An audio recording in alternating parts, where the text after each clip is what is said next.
For our project, we took pieces of paper and dipped them in common household items. By doing this, we tested which were most flammable and why.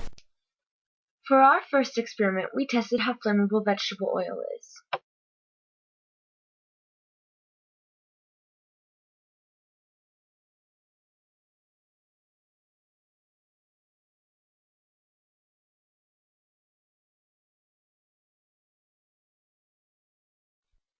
As you can see, it created a medium-sized flame, but still enough to start a house fire. This is because its flash point is at 600 degrees Fahrenheit and its flame point is 700 degrees Fahrenheit.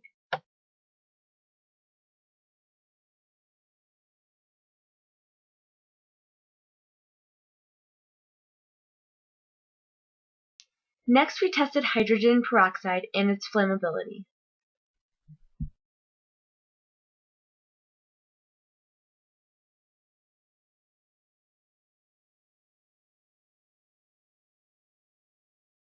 Hydrogen peroxide is mostly water, therefore it did not catch fire.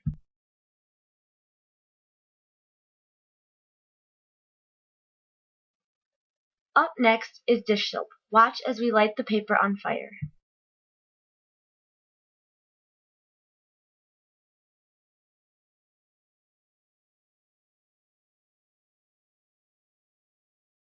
The flame catches to the paper but burns around the dish soap.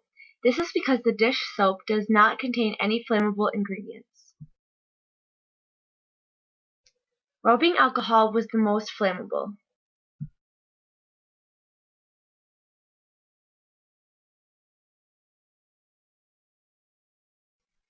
As you can see, the rubbing alcohol catches flame as soon as it comes in contact with the lighter. This is because its flash point is less than 73 degrees Fahrenheit. Hairspray was another big reaction.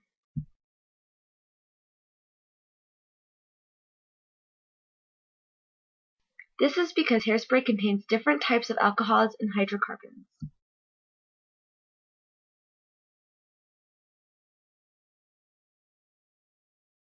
Laundry soap was just like dish soap.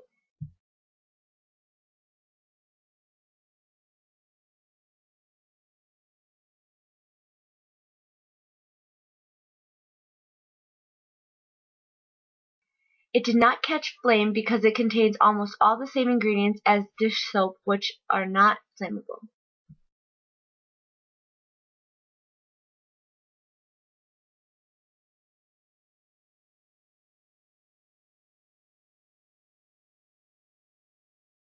The next test is on nail polish remover.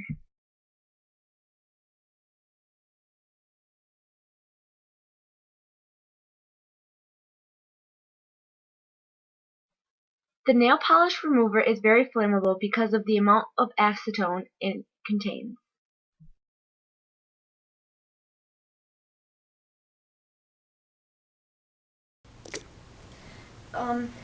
Out of this list right here, which is most flammable?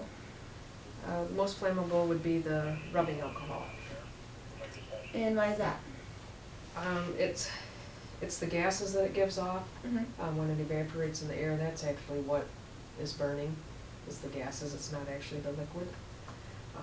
So that's, it's a flammable liquid with a flash point less than 73 degrees. Mm-hmm. So it's extremely, extremely hazardous and flammable to have in the house.